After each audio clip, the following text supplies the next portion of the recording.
Bienvenue aux travaux dirigés d'hématologie. Ce cours concernera un TD d'hémostase, que ce soit l'hémostase primaire et la coagulation.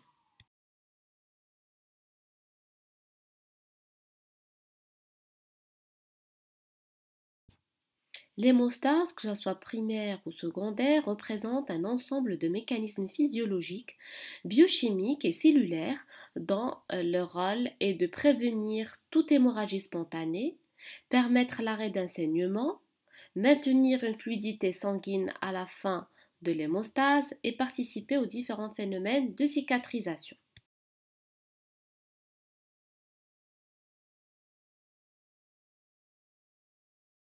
L'hémostase s'effectue selon trois temps, étroitement liés. L'hémostase primaire, qui est le temps vasculo-plaquettaire, suivi par la coagulation, et enfin la fibrinolyse, qui permet de dissoudre le caillou. Nous allons au cours de cet TD explorer l'hémostase primaire et la coagulation.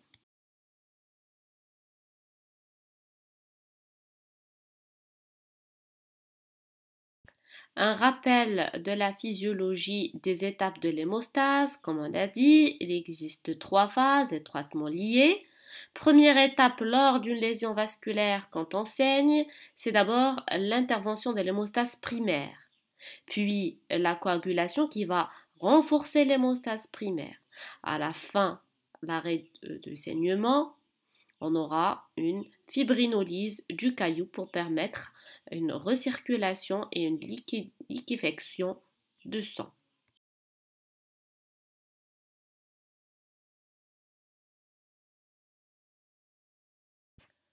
Le plan du cours sera comme suit.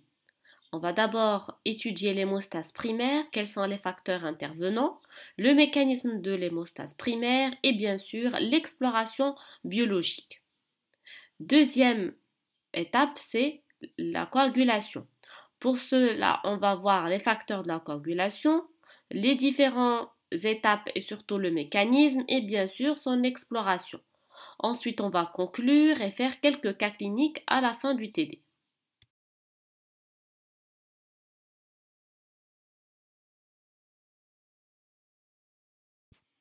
L'hémostase primaire est la première étape qui intervient pour arrêter un saignement.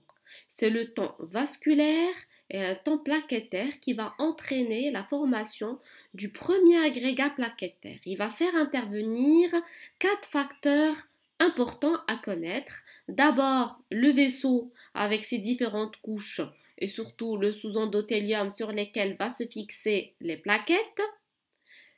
Le facteur Van Willebrand, qui est un facteur qui est très important dans l'adhésion plaquettaire, et bien sûr le fibrinogène, synthétisé essentiellement par le foie, qui joue une espèce de colle entre les plaquettes qui va intervenir lors de l'agrégation plaquettaire.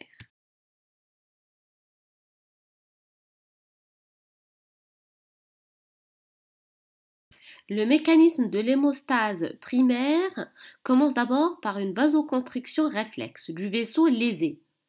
Et c'est le premier élément de défense. Il est très court, qui permet ainsi de réduire ainsi le calibre et de diminuer la quantité du sang. Donc on peut avoir même une réduction allant jusqu'à 40%. C'est le temps vasculaire qui va faciliter aussi l'adhésion des plaquettes au collagène du sous-endothélium de la paroi. Donc cette vasoconstruction elle est possible grâce aux cellules musculaires lisses de la couche de média du vaisseau.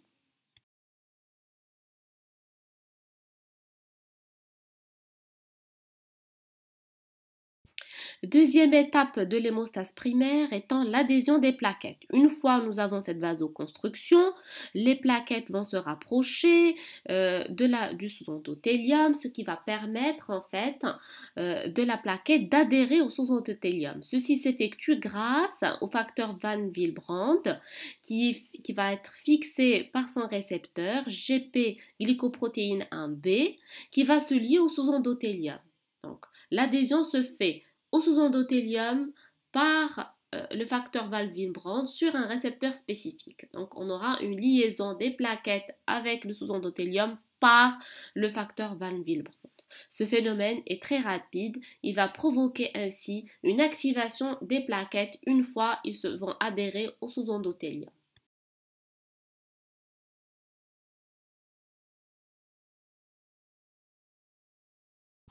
Après activation des plaquettes, on va avoir une phase de sécrétion. Donc sécrétion du contenu des plaquettes. Les plaquettes activées vont sécréter leur contenu, que ce soit les ADP, l'adrénaline, la noradrénaline. Ils vont changer de forme. Ils vont se contracter, d'accord, par un mécanisme actif, d'accord, et ceci va permettre l'agrégation plaquettaire.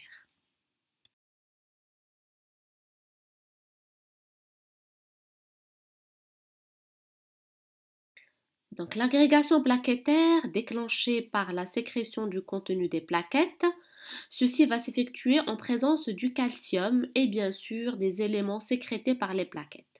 Alors les plaquettes vont changer de forme, ils vont commencer à s'agréger entre elles par l'intermédiaire d'une molécule très importante qui est la fibrinogène.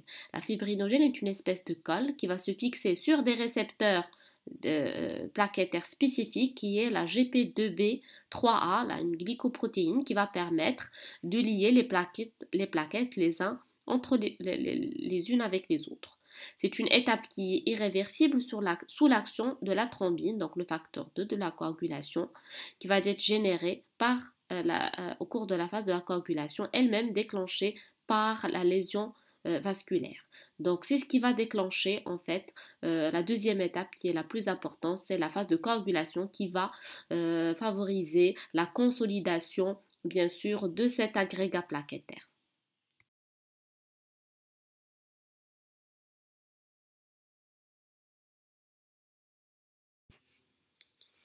Après l'agrégation plaquettaire, on aura une formation du premier clou plaquettaire, donc un thrombus, un caillou, donc formé par ces plaquettes agrégées. Ces plaquettes agrégées vont se rassembler sous forme d'amas qui vont fusionner et former ce qu'on appelle un thrombus plan. Donc c'est l'hémostase primaire. L'hémostase primaire nécessite un complément qui est obligatoire, qui est la coagulation qui va consolider ce caillou. Donc l'hémostase primaire peut être explorée donc globalement par un temps de saignement pour voir le temps nécessaire d'arrêter un saignement.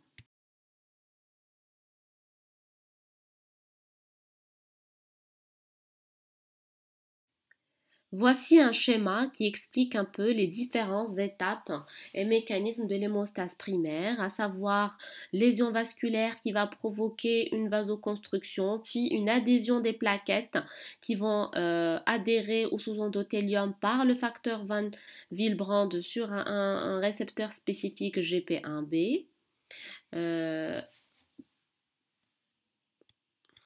Après l'adhésion, on aura donc l'activation des plaquettes par la sécrétion de leur contenu, modification de forme et activation et agrégation les uns entre les autres par le fibrinogène et former ainsi un thrombus qui sera consolidé par la suite par la coagulation.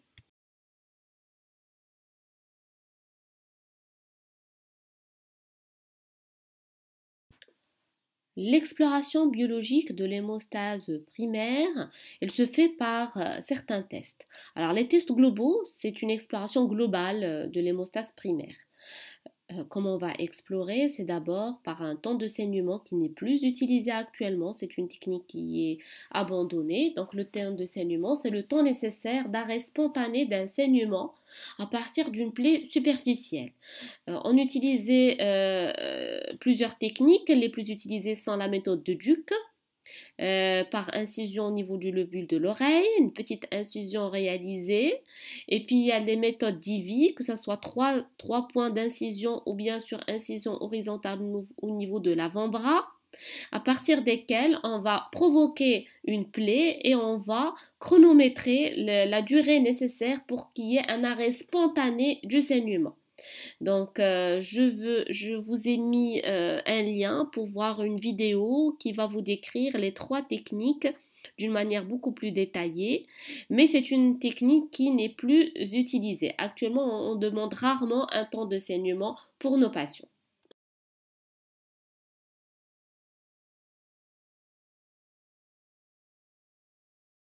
On peut aussi explorer l'hémostase primaire en étudiant la fragilité capillaire du vaisseau.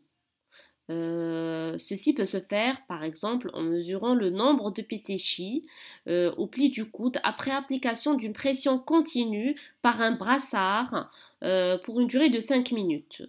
À l'état normal, on n'a pas de pétéchie en moins de 5 minutes. Mais c'est aussi une technique qui est rarement utilisée, qui n'est abandonnée, qui n'est pas utilisée en pratique courante.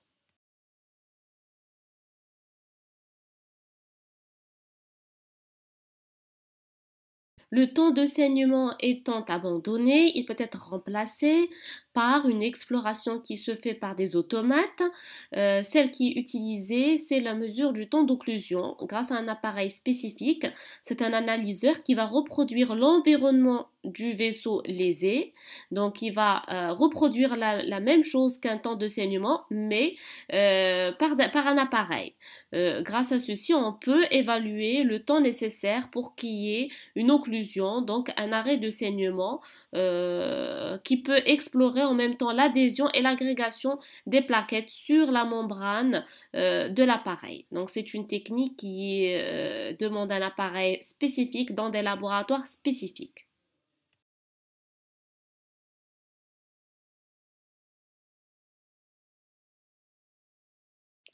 Après avoir exploré de manière générale l'hémostase primaire par un temps de saignement ou bien un temps d'occlusion, on peut explorer de manière spécifique chaque facteur intervenant dans l'hémostase primaire, à savoir les plaquettes. On peut explorer les plaquettes comment? D'abord en vérifiant la numération plaquettaire pour vérifier leur taux, mais aussi il faut explorer le fonctionnement des plaquettes. Par contre, l'exploration des fonctions des plaquettes se fait dans des laboratoires hyper spécialisés. Au Maroc, on n'a que deux laboratoires qui ont des agrégomètres. Par contre, on ne peut pas explorer l'ultrastructure. Cela nécessite des laboratoires spécialisés internationaux. Alors, l'étude des fonctions des plaquettes, on peut effectivement étudier les différentes fonctions, que ce soit l'adhésion, l'agrégation, la durée de vie et même l'ultrastructure des plaquettes.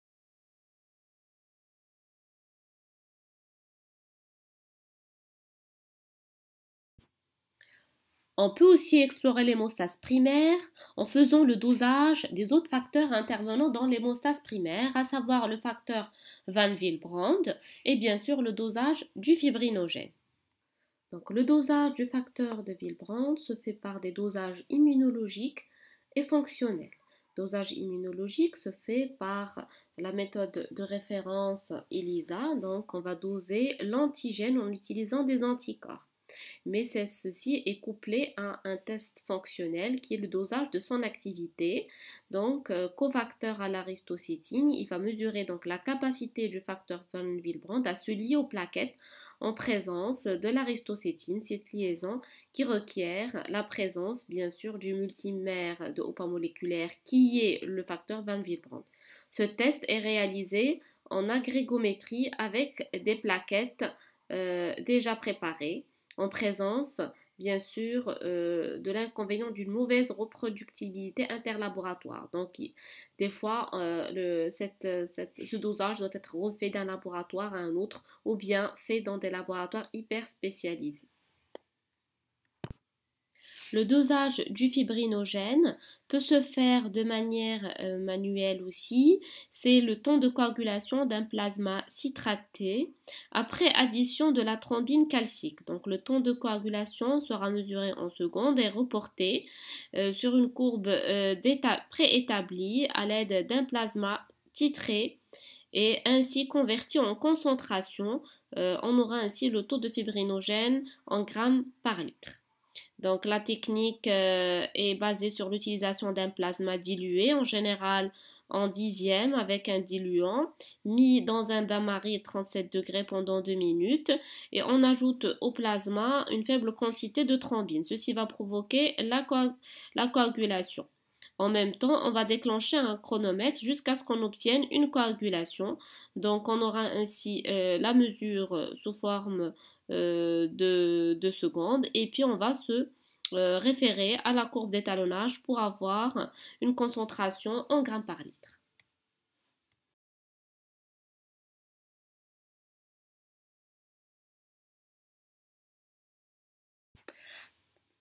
Passons à la deuxième phase de l'hémostase secondaire qui est la coagulation. La coagulation intervient pour consolider le clot plaquettaire obtenu lors de la phase d'hémostase primaire par l'agrégation plaquettaire. Ce dernier étant insuffisant pour assurer une hémostase complète, donc la coagulation va consolider le thrombus blanc formé lors de l'hémostase primaire.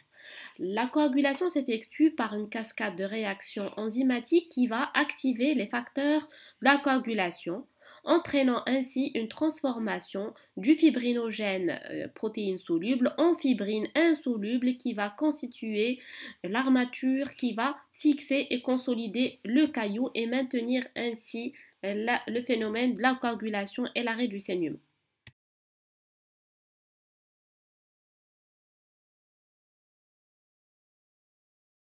Pour schématiser un peu le phénomène de cette cascade de réactions enzymatiques, en fait, chaque facteur de la coagulation, donc qui sont présents dans le plasma, vont s'activer. Et cette activation va permettre pour chaque facteur activé d'activer un autre facteur. Donc c'est comme un domino. Donc chaque facteur activé va activer un autre facteur et ainsi de suite jusqu'à ce que la thrombine et puis par la suite le fibrinogène soient transformés en fibrine. Alors cette cascade de réactions enzymatiques se fait par protéolyse. Donc elle va nécessiter un enzyme qui est le facteur activé, un substrat, le facteur non activé. Ils vont nécessiter des fois un cofacteur et bien sûr en présence du calcium sur une surface de phospholipides qui se trouve à la surface des plaquettes.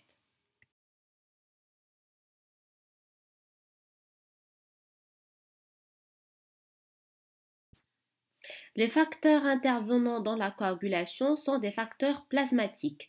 La majorité sont synthétisés au niveau du foie et sont en nombre de 12.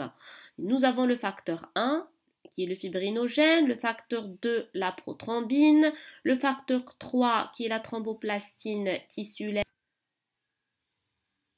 facteur 4 qui est le calcium, le facteur 5 la proaccélérine, le facteur 6 n'existant pas, le facteur 7 la proconvertine, le facteur 8 l'antihémophilique A, le facteur 9 antihémophilique B, le facteur 10 facteur Stewart, le facteur 11 facteur Rosenthal, le facteur 12 facteur Hagman et le facteur 13 facteur stabilisant la fibrine. Ils sont dénommés en chiffres romains.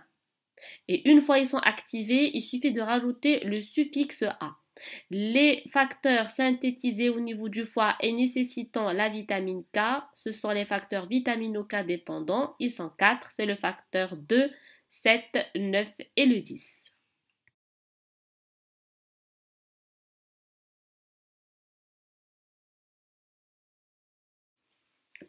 Le mécanisme, les différentes étapes de la coagulation en in vivo et in vitro, c'est complètement différent. Afin de simplifier les choses, on va répartir la coagulation en deux concepts. Un concept in vitro et un concept in vivo. Le concept in vitro, il est réparti en deux voies. La voie exogène et la voie endogène. On commence par la voie exogène. La voie exogène, c'est la voie extrinsèque, ça veut dire faisant intervenir des facteurs tissulaires. Donc, elle va faire intervenir des facteurs tissulaires qui est le facteur 3. Donc, ce facteur tissulaire libéré lors d'une brèche ou d'une lésion vasculaire va activer le facteur 7. Le facteur 7, une fois activé par un phénomène de la cascade enzymatique, va activer le facteur 10. Donc le facteur 10, une fois activé, va intervenir par ce qu'on appelle le complexe prothrombinase qui va agir par la voie commune. Donc cette voie, elle est explorée essentiellement par le temps de Quick converti en taux de prothrombine.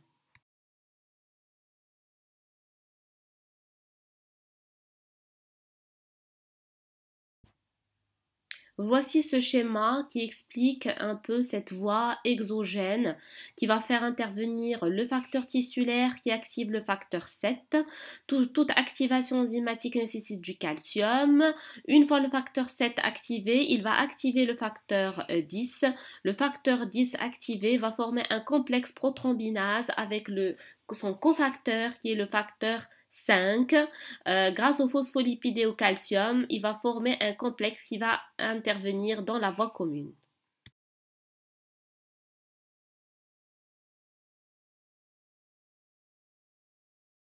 La deuxième voie étant la voie intrinsèque, donc la voie endogène. Pourquoi? Parce que tous les paramètres sont à l'intérieur du sang.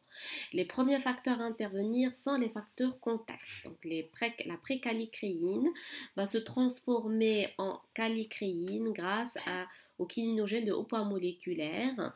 Ces derniers vont activer le facteur 12.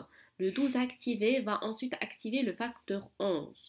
Le facteur 11, une fois activé grâce à cette cascade, va activer le facteur 9. Donc le facteur 9, grâce à son cofacteur, le facteur 8, vont agir, ils vont activer le facteur 10 et donc ainsi le complexe prothrombinase.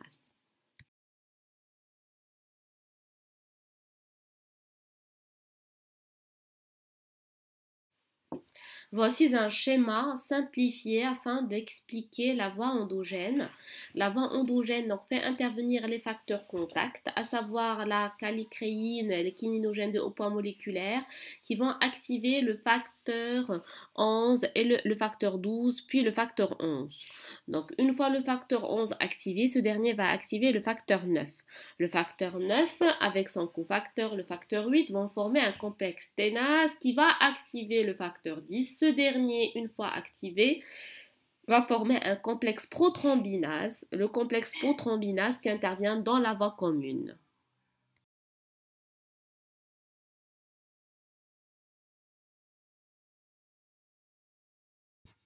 Les deux voies intrinsèques et extrinsèques vont se rejoindre au niveau de la voie commune. La voie commune commence dès que le facteur 10 est activé. Donc le facteur 10, une fois activé, il active le facteur 5 qui vont former ce qu'on appelle le complexe prothrombinase qui nécessite le calcium et toujours le phospholipide à la surface des membranes plaquettaires pour qu'il y ait cette activation. Ce complexe prothrombinase va activer le facteur 2 qui est la prothrombine et qui va s'activer pour se transformer en thrombine. La thrombine, une fois transformée, va activer le fibrinogène qui va se transformer en fibrine monomère. Ensuite, grâce au facteur 13, le facteur stabilisant, il va commencer à se polymériser pour se transformer en fibrine insoluble pour consolider ainsi le thrombus blanc de l'hémostase primaire.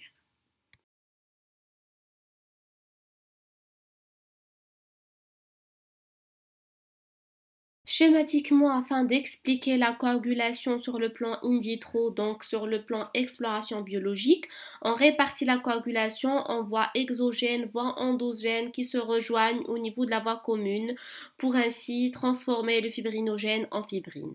Mais en réalité, ces deux voies s'effectuent de manière concomitante.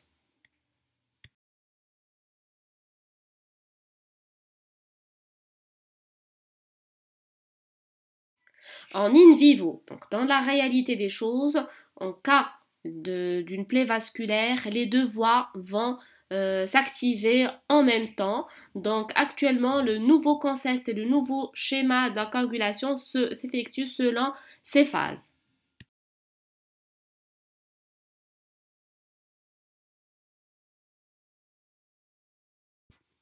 Alors, ces phases, selon le nouveau concept de la coagulation, donc la réalité des choses, comment ça se passe, c'est que nous avons une phase d'initiation. La phase d'initiation est l'équivalent de la voie exogène qui est déclenchée par le facteur tissulaire. Alors, la voie d'initiation, donc qui ressemble à la voie exogène, qui va faire intervenir le facteur tissulaire, qui va activer le facteur 7. Le facteur 7 active le facteur 10. Donc le facteur 10, comme ce qu'on a déjà vu, va activer le complexe prothrombinase qui va ainsi activer le facteur 2, produisant ainsi de la thrombine. La deuxième phase étant la phase d'amplification. Donc la phase d'amplification est un phénomène d'auto-amplification où la petite quantité de thrombine formée va activer sa propre production.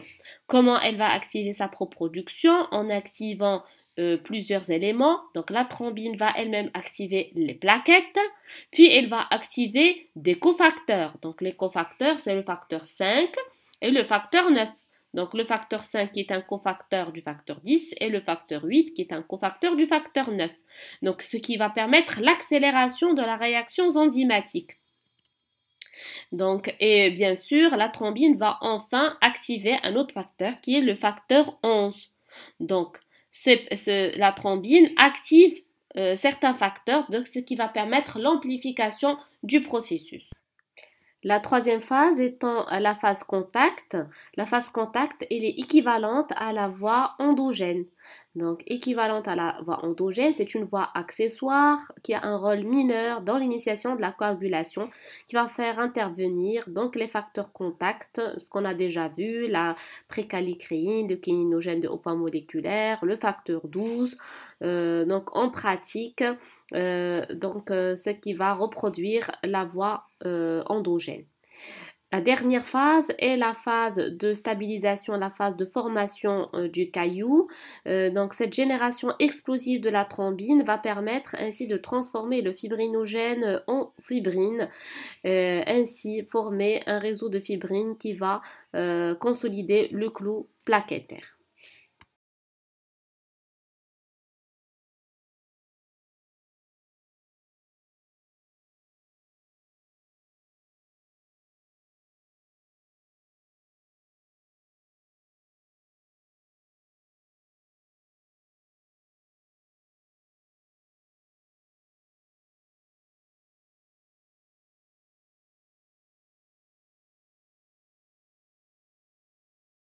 L'exploration de la coagulation nécessite un bilan préanalytique en respectant certaines étapes et en respectant certains critères de prélèvement et d'acheminement de prélèvement jusqu'au laboratoire.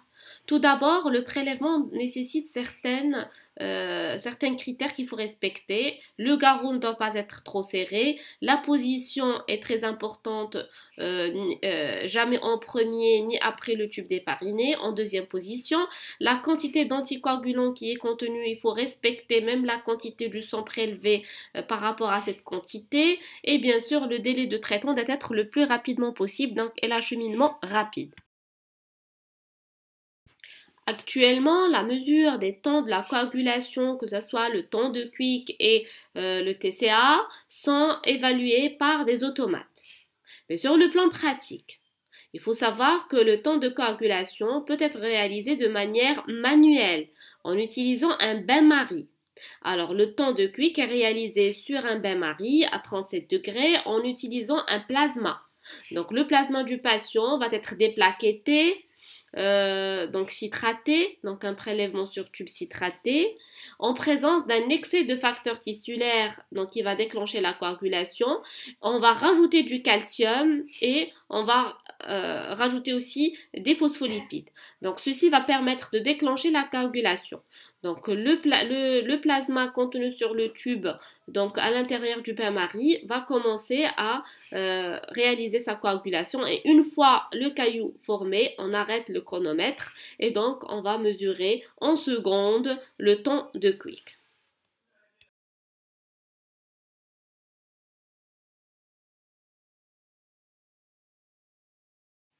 L'exploration de la coagulation se fait par la mesure du temps de la coagulation.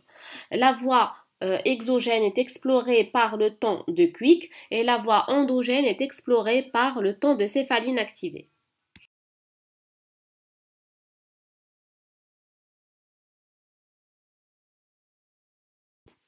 Le temps de coagulation, que ce soit le temps de Quick et le temps de céphaline activée, sont réalisés actuellement par des automates. Mais il faut savoir qu'en pratique, on peut réaliser ces temps par des techniques manuelles en utilisant des bains-maries et les plasmas des patients. Le temps de Quick permet de mesurer le temps de coagulation. Donc, elle explore la voie exogène. C'est le temps de coagulation d'un plasma déplaquetté, citraté, pour lesquels on va rajouter des facteurs qui vont activer la voie exogène. Donc, on va rajouter le calcium phospholipide, mais surtout le facteur tissulaire qui va déclencher cette voie exogène. Donc, en calculant avec un chronomètre, on va calculer le délai nécessaire pour qu'il y ait formation du caillou au niveau du plasma. On aura ainsi la mesure du temps en secondes.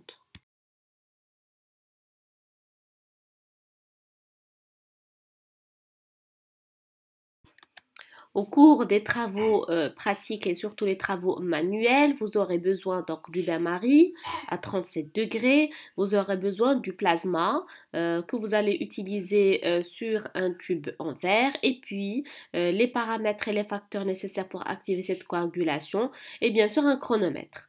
Et bien sûr déclenchement du chronomètre au moment de l'activation par le facteur tissulaire. Et une fois le caillou formé au niveau du plasma, on arrête le chronomètre pour déterminer la durée en secondes.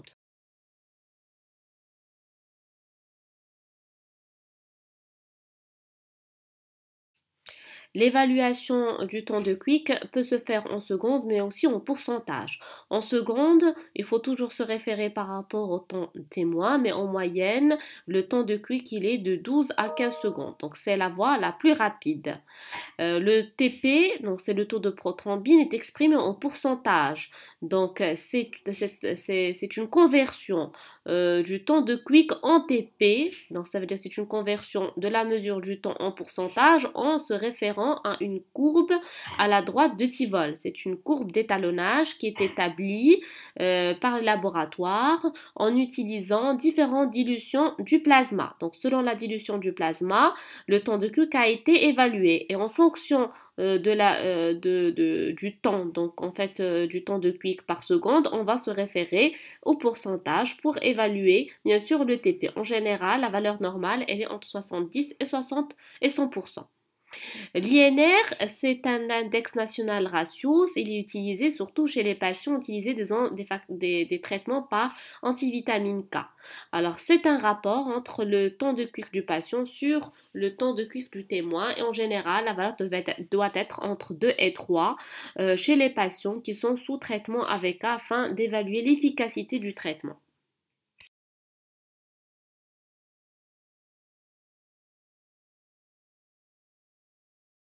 Donc, le temps de Quick explore la voie exogène, extrinsèque. Il est en moyenne entre 12 à 15 secondes, mais toujours se référer au témoin. C'est une voie qui est rapide.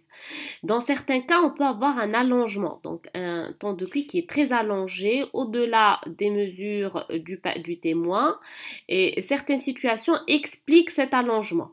Alors, les principales causes sont essentiellement le traitement par AVK. Pourquoi? Parce que les antivitamines K entraînent une diminution des facteurs vitamino K dépendants, donc le 2, le 7, et le 9 et le 10. Le 7 étant un facteur de la voie exogène. Donc, si on a une diminution du facteur 7, on aura un allongement du temps de Quick. L'insuffisance hépatocellulaire aussi, parce qu'on aura une diminution de la synthèse des facteurs de la coagulation, explique l'allongement du temps de Quick. Un déficit en vitamine K, bien sûr, parce que les facteurs sont vitamino K dépendants, surtout le 7.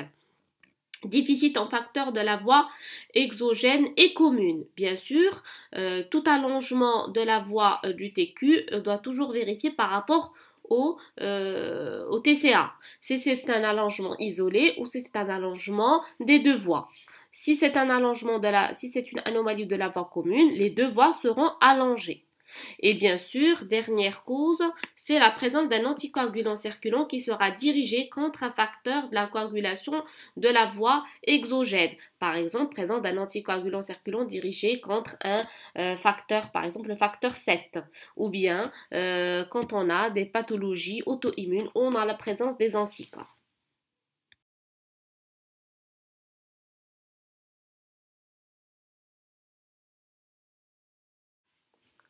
Alors, le temps de TCA, c'est le temps de céphaline activée. C'est une mesure du temps de la coagulation qui explore la voie endogène. Sur le plan pratique, elle consiste à mesurer le temps nécessaire pour qu'il y ait formation d'un caillou, d'un plasma incubé dans un bain-marie à 37 degrés. C'est un plasma déplaquetté pour lesquels on va rajouter des facteurs qui vont activer la voie endogène. Donc, on va rajouter des phospholipides et des activateurs de la phase contact, à savoir la silice et le kaolin. Donc, pour lesquels on va déclencher cette voie et grâce donc à un chronomètre, on va arrêter le chrono une fois le caillou formé, donc pour avoir ainsi le temps en secondes. Mais toujours évaluer ce temps par rapport au témoin pour avoir un rapport. Donc il faut toujours se référer au témoin pour évaluer si oui ou non on a un TCA normal ou allongé.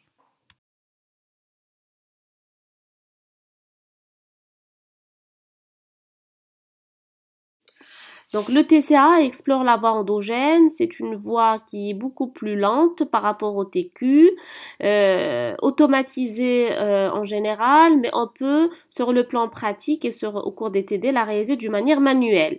Toujours comme le TQ sur un bain-marie en utilisant des tubes en verre pour lesquels il y aura le plasma et pour lequel on va rajouter l'activateur du facteur contact et bien sûr déclenchement du chronomètre et la mesure du délai nécessaire pour qu'il y ait formation des cailloux de fibrine au niveau du plasma.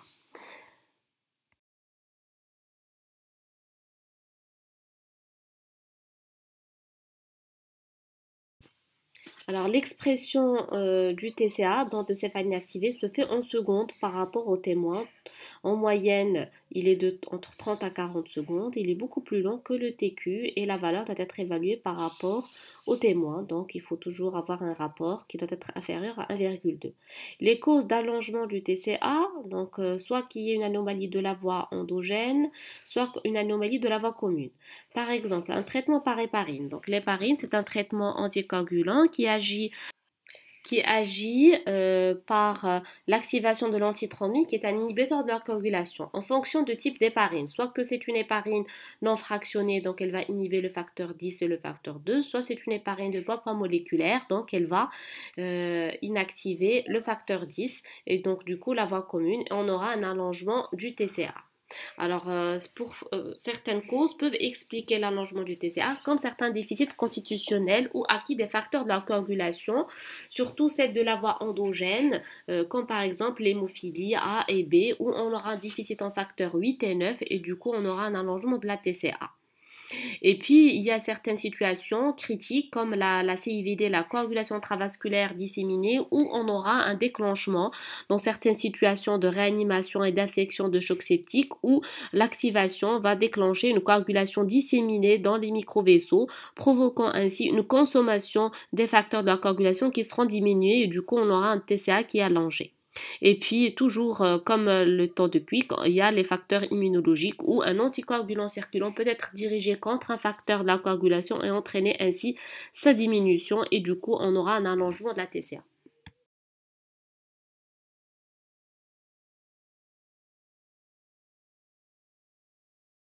Donc en conclusion, la coagulation se répartit en différentes phases. Hémostase primaire, la première est déclenchée qui est consolidée par la coagulation.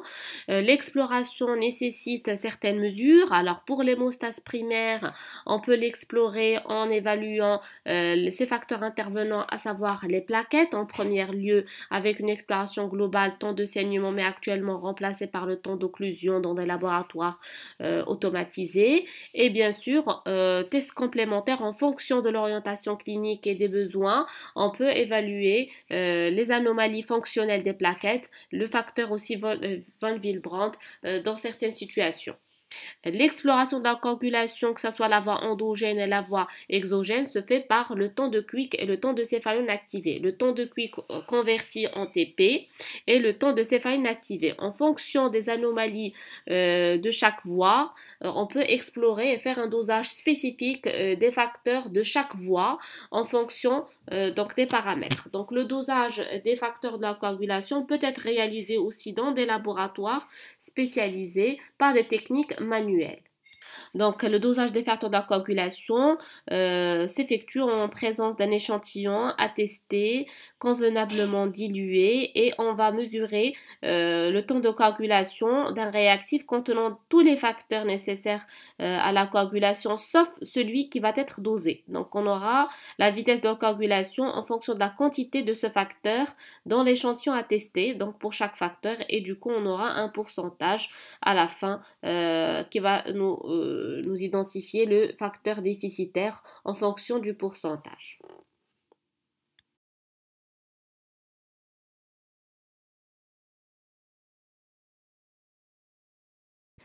Afin de vous initier à l'évaluation et l'interprétation des bilans d'hémostase, que ce soit primaire ou secondaire, voici quelques cas cliniques qui vont vous permettre d'adapter et d'interpréter les bilans. Alors, le premier cas est un patient de 30 ans qui consulte pour des ecchymoses et des gingivorragies. Alors, bien sûr, il a des signes hémorragiques. À votre avis, quel est le bilan à faire en première intention? Alors, le bilan en première intention, vu qu'il a des ecchymoses et des gingivorragies, signes d'anomalie de l'hémostase primaire, parce que c'est des signes hémorragiques superficiels, il est d'abord nécessaire d'explorer l'hémostase primaire. Donc, comment on va explorer l'hémostase primaire? D'abord, évaluer le taux de plaquettes par une numération. Effectivement, la numération a été réalisée avec la découverte d'une diminution du taux de plaquettes, donc une thrombopénie isolée. Et sachez que chez les sujets de 30 ans, la cause la plus fréquente étant une thrombopénie d'origine immunologique.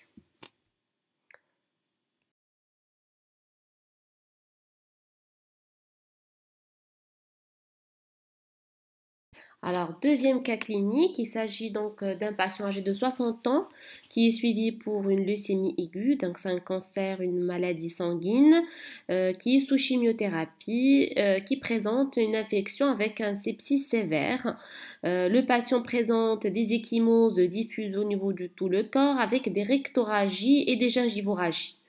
Donc la numération faite pour ce malade retrouve une anémie, une thrombopénie et une neutropénie, plutôt une leucopénie avec un taux de globules blancs très diminué. À votre avis, faut-il demander un bilan d'hémostase? Le patient donc est suivi pour une maladie, un cancer du sang, avec très probablement des effets de la chimio qui expliquent une pancytopénie, mais le patient a des signes hémorragiques foudroyants dans un cadre de sepsis. Effectivement, malgré la présence de la thrombopénie, il est nécessaire d'évaluer la coagulation. En plus de l'anomalie de l'hémostase primaire, il faut évaluer la coagulation parce que c'est un risque vital. Effectivement, un bilan d'hémostase réalisé retrouve un TP, un taux de prothrombine à 25%, donc qui est très diminué. La normale, elle est de 70 à 100%, avec un temps de céphaline activé qui est très allongé, 48 secondes versus 30 secondes pour le témoin. Et le pire, c'est le taux de fibrinogène qui est aussi très bas, à 0,5 g par décilitre. Donc finalement, chez ce patient, en plus de la thrombopénie, on a un allongement du TQ et du TCA. Donc ce qui veut dire qu'on a des anomalies des deux voies, extrinsèques et intrinsèque et très probablement la voie commune avec une diminution du taux de fibrinogène. Alors ces situations catastrophiques se trouvent dans le cas de la CIVD, la coagulation intravasculaire disséminée, qui est déclenchée généralement dans le cadre d'un sepsis. Donc une infection sévère peut déclencher un mécanisme de coagulation disséminée intravasculaire qui va consommer tous les facteurs de la coagulation ainsi que les plaquettes. Donc on aura une aggravation aussi de la thrombopénie et c'est des malades qui nécessitent une prise en charge en urgence et qui risquent malgré ça de décéder par saignement ou par thrombose.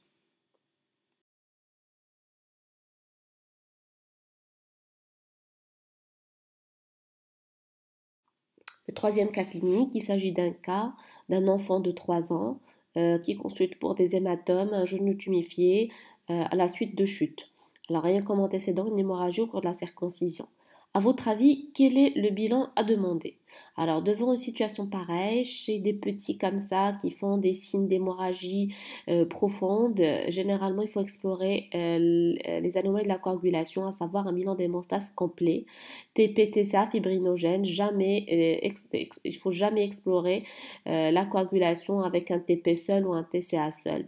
Alors, effectivement, le bilan d'hémostase réalisé retrouve un TP qui est normal, mais un TCA qui est allongé. Donc, même le rapport va être supérieur à 1,2. Donc, un TCA qui est allongé, fibrinogène normal, donc allongement isolé de la TCA, c'est une anomalie de la voie endogène. Pour cela, quand vous avez une anomalie isolée de la voie endogène, ça veut dire que ce sont uniquement les facteurs de la coagulation de la voie endogène qui sont touchés, à savoir le 11, le 12, le 8, le 9. Alors, le 11 et le 12, généralement, donnent rarement de manifestations cliniques. Par contre, les facteurs 8 et 9 peuvent entraîner des signes hémorragiques donc importants, et les plus parlants sont l'hémophilie A et l'hémophilie B. Hein. C'est des maladies congénitales qui sont dues à un déficit de synthèse des facteurs de la coagulation, le 8 pour l'hémophilie A et le facteur 9 pour l'hémophilie B. Effectivement, le dosage de facteurs confirme qu'on a une diminution du taux de facteur 8 qui est de 5% et le facteur 9 de 60%. Donc, c'est une situation qui confirme que le petit est atteint d'une hémophilie A. 5% reste une hémophilie A qui est quand même modérée.